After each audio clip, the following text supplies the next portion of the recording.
7 minutes past the 9 a.m. mark, time to send it live into the field with our station manager, Pete Laughlin. Good morning, Pete. All right, thanks, Mike. We're back here with Tom Timsley from CALFIRE. We've been all around the Tahoe Basin this morning talking about fuel reductions, talking about, all kinds of issues. Tom, we're here because we're talking about bark beetles here in the Tahoe Basin with a prime example behind us. What's the danger here for the basin? Oh, that is correct, Pete. A couple things. The danger here for the basin is the total number of dead trees that we now see in the Tahoe Basin in lots of large regions in the state. Recall that the governor on the 30th of October, last Friday, did declare a state of emergency as it relates to tree mortality and die-off. The U.S. Forest Service has recently estimated that 22 million trees are dead in the state, and tens of millions will continue to die based on 4 successive years of drought and tree mortality from bark beetle infestation. All right, so this is an example of a bark beetle infestation, and you can tell here by the pitch tubes. That is correct. This is a lodgepole pine, and these pitch tubes are the result of the tree trying to pitch out the bark beetle.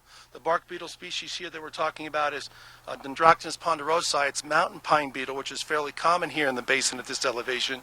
It does attack lodgepole pines, and so the tree, if you will, has conductive vascular tissue that run up and down. The conductive vascular tissue removes nutrients and water up the tree, and it translocates photosynthate simple sugars down the tree.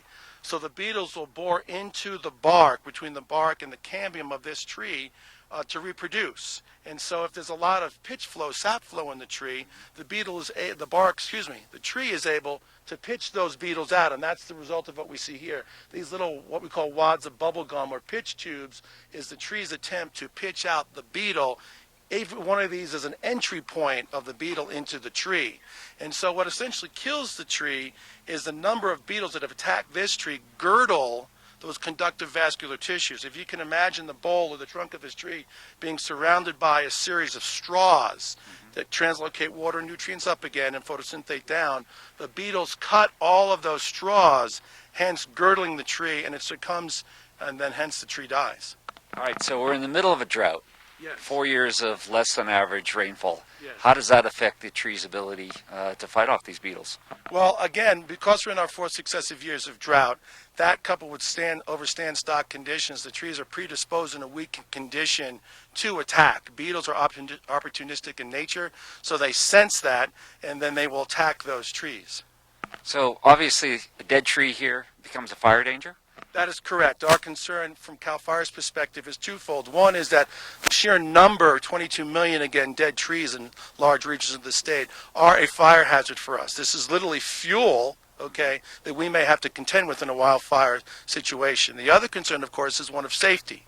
Dead and dying trees that are still erect, they shed needles, they shed branches, close to proximity to highway corridors, homes, and streets are a safety concern for us as well. All right, the life cycle of these beetles is about a year. How big are they? The life cycle is about a year. They are about roughly the size of a grain of rice. They're typically dark brown or black. You can put a beetle on the head of a match. And there's just the sheer numbers of them is what kills trees. And not much you can do about it when the tree has been infested?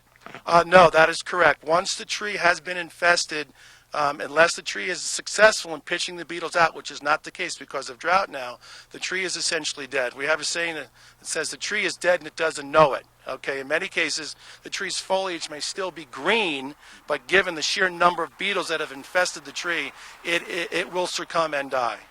People want more information. What's a good resource? CALFIRE website?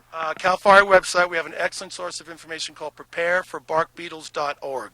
Another good source of information is if they went to Google and typed in CALFIRE tree notes. There's a whole series of tree notes that we put out over the years that address many different types of things that affect trees, in this case specifically mountain pine beetle and bark beetles in general. Tom, I want to thank you and Chris and CALFIRE for taking us all around the Tahoe Basin today. I've actually learned a lot. Appreciate it. Thank you, Pete. All right, Mike, we'll throw it back to you in the South Shore studios. As you can see, prime example of bark beetle infestation. Thank you very much, Mr. Pete Laughlin.